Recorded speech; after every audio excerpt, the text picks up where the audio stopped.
title. At the party meant to celebrate us, she said. I'm just here for his money. Everyone heard it.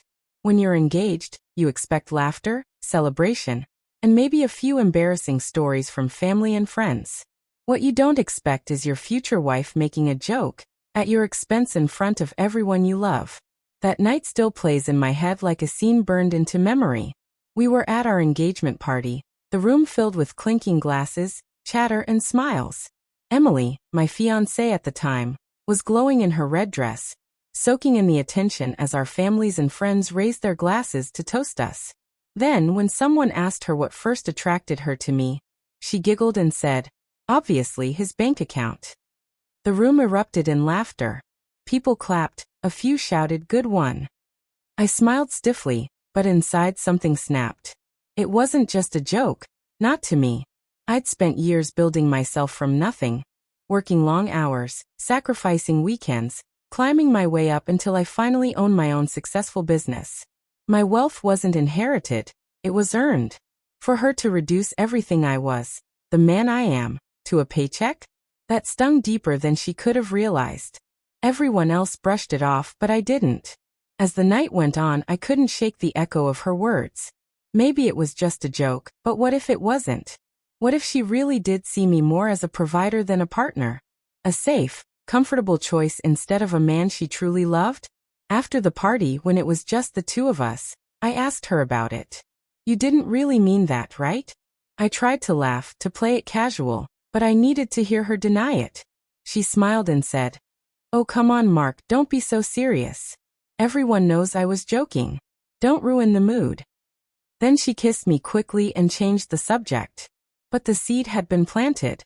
And unlike everyone else at that party, I couldn't just laugh it off. The more I thought about it, the more the doubt ate at me. Emily had always enjoyed nice things, designer handbags, spa days, fancy restaurants. I didn't mind, because I wanted to spoil her. But looking back, I realized how rarely she seemed satisfied with the simpler moments. Lazy Sundays at home, quiet walks after dinner, movie nights on the couch. It was almost as if love wasn't enough unless it came wrapped in luxury. I started paying closer attention. When she introduced me to her friends, she always emphasized what I did for a living, never who I was as a person. "Mark's company is doing so well," she'd brag, or "Mark just bought us a new car." Her friends would squeal and congratulate her, and I'd smile politely while wondering if they knew anything about me besides my net worth. Then there were the subtle digs, little comments she thought I wouldn't catch. "Don't get too comfortable with that old jacket. You can afford better now." Or, "If we're going to host dinner parties, we'll need a bigger place, don't you think?" None of these things seemed malicious on their own. But together, they painted a picture I could no longer ignore. The breaking point came a week after our engagement party. I was on my laptop late at night, double-checking some contracts, when an email popped up on our shared computer.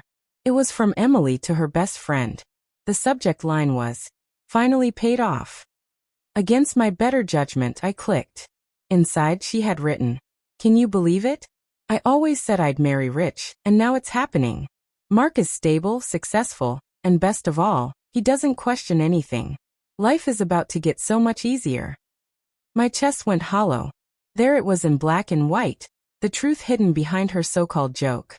She didn't see me as her partner. She saw me as her ticket to security, to a lifestyle she thought she deserved. And the worst part? She was proud of it. I sat back in my chair, staring at the words until they blurred. Whatever love I thought we had, I realized it wasn't the kind she felt. A few days later, I invited her over to talk. She looked nervous when she walked in, as if she already sensed where things were going. I slid a folder across the table. It contained the prenup papers I had quietly drafted with a lawyer. She picked it up, her eyes darting across the clauses.